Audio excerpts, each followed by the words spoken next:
Kita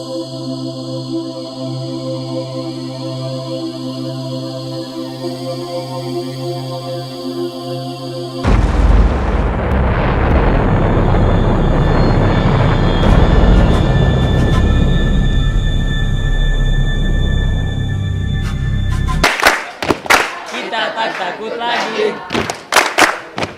Ayo kita siaga. Ayo kita siaga. Kalau kita berhenti, kita tak takut lagi.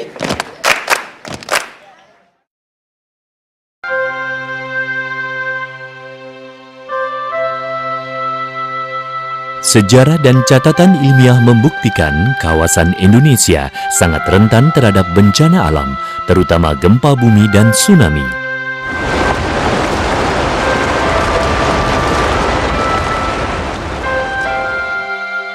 Di Indonesia, setiap hari terjadi kurang lebih 15 kali gempa bumi.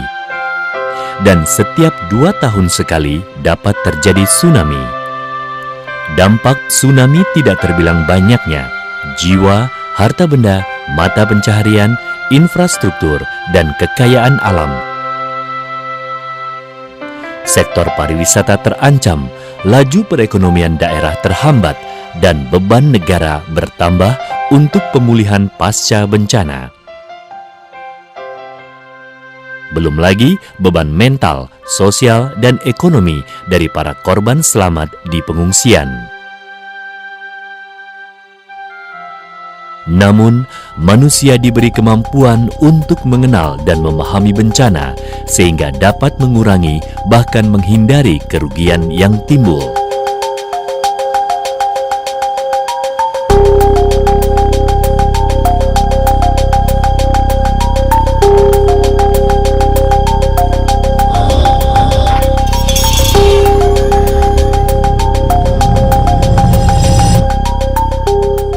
Salah satu komponen kesiapsiagaan adalah sistem peringatan dini tsunami.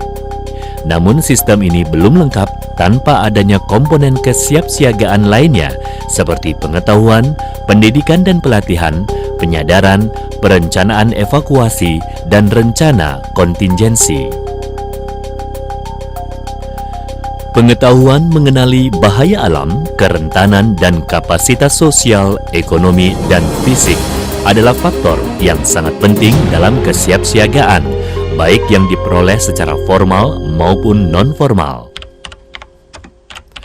Kesiapsiagaan adalah serangkaian kegiatan untuk mencegah atau mengurangi korban jiwa dan harta maupun kerusakan akibat sebuah kejadian dengan mempersiapkan institusi dan masyarakat rawan bencana secara benar dan efektif agar mereka mampu mengambil langkah-langkah pengamanan secara tepat waktu.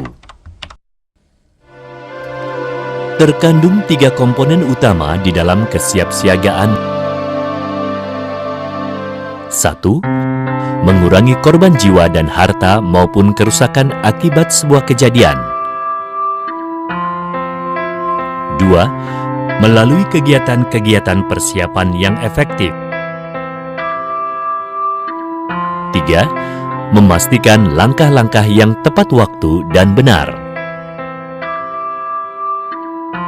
Langkah-langkah penting kesiapsiagaan adalah pendidikan dan penyadaran yang bertujuan memotivasi masyarakat agar menanamkan kebiasaan atau budaya aman sesuai dengan prinsip manajemen bencana, memahami isi peringatan yang diberikan dan mengetahui reaksi apa yang harus dilakukan, memperkuat kemampuan masyarakat rawan bencana agar mampu menolong diri mereka sendiri. Seperti kisah nelayan Yono di Pangandaran, ia dan temannya sedang memancing tengah laut. Saat terjadi gempa, mereka merasakan getaran di perahu mereka masing-masing. Yono memutuskan untuk mengayuh perahunya ke tengah laut, sedangkan temannya memutuskan kembali ke daratan. Malang nasib teman Yono karena perahunya terseret ombak tsunami. Sedangkan Yono yang menunggu beberapa jam di tengah laut akhirnya selamat.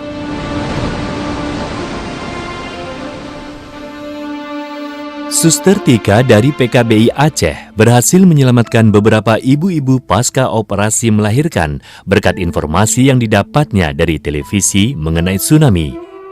Pertama pas hari Minggu pagi itu, kebetulan pasiennya cuma 1 orang. Dia pos operasi hari kedua. Kemudian terjadilah gempa. Waktu gempa saya bilang saya merasa pusing karena mungkin jaga malam. Terus rasa badan, oh ini gempa. Sementara ini adik bayi dibawa sama perawatnya keluar. Dia nyuruh anaknya yang saya selamatin. Saya langsung lari keluar. Saya baru aja berbaring, tiba-tiba itu perawat masuk ke dalam. Saya teriak di depan, kiamat, lari. Jadi saya dibawa sama perawat itu naik ke atas. Begitu kami sampai ke sana, air naik. Jadi kalau telat sedikit saja mungkin kami udah nggak ada. Tilly, seorang gadis Inggris yang sedang berliburan di Thailand saat melihat air surut sebelum tsunami datang, ia teringat akan pelajaran yang didapat di sekolahnya.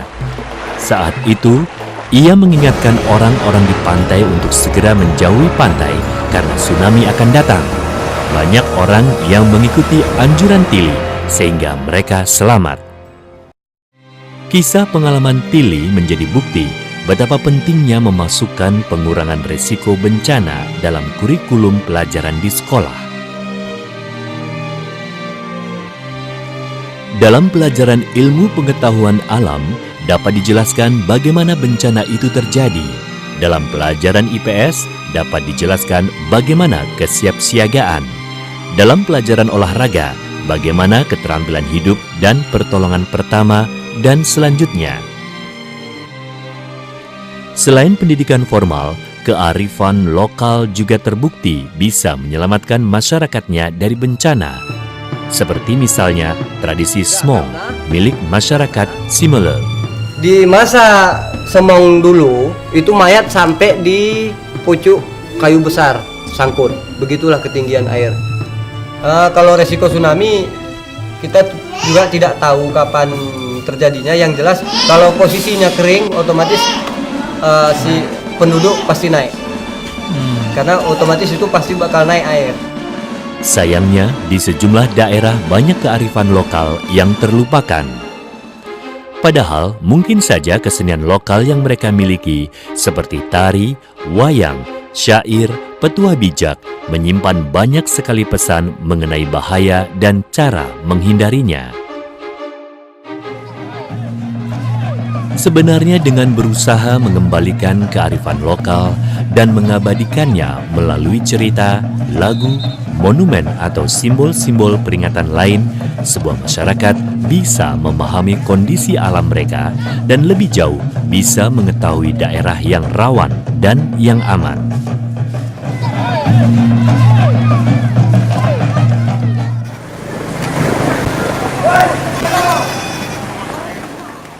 Jika sebuah bahaya mengancam, tahukah kemana dan bagaimana cara Anda menyelamatkan diri?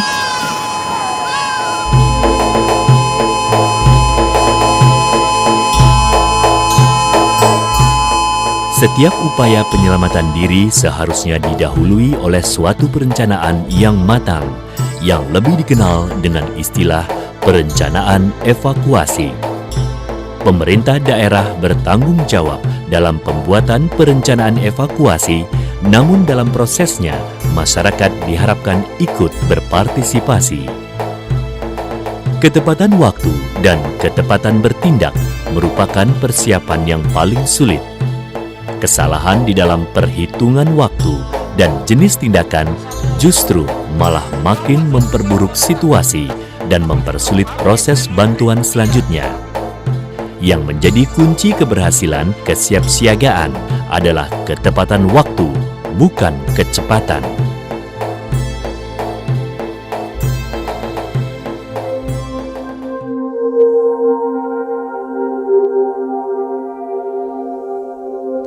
Salah satu upaya untuk mengurangi dampak dari tsunami adalah dengan mitigasi. Antara lain dengan melakukan perencanaan pengembangan wilayah, membangun infrastruktur tahan gempa dan tsunami, merehabilitasi lingkungan pantai secara terus-menerus.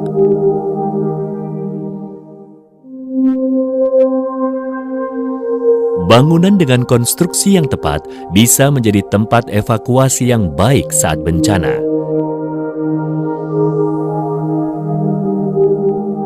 Sedangkan penghijauan bisa, namun tidak selalu, melindungi pemukiman dari terjangan gelombang tsunami.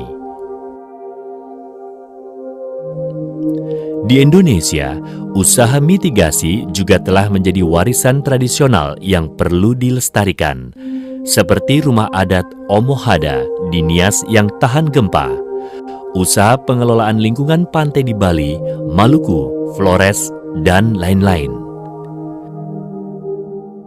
Di beberapa negara maju, telah dikembangkan berbagai infrastruktur sebagai bagian dari kegiatan mitigasi.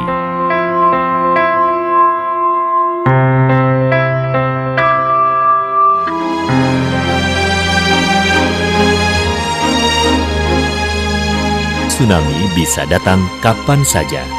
Hal ini harus kita hadapi. Bersikap pasrah, takut, atau masa bodoh, bahkan menyalahkan, tidak akan menyelesaikan masalah. Korban akan tetap berjatuhan jika kita tidak menyiapkan diri sesegera mungkin.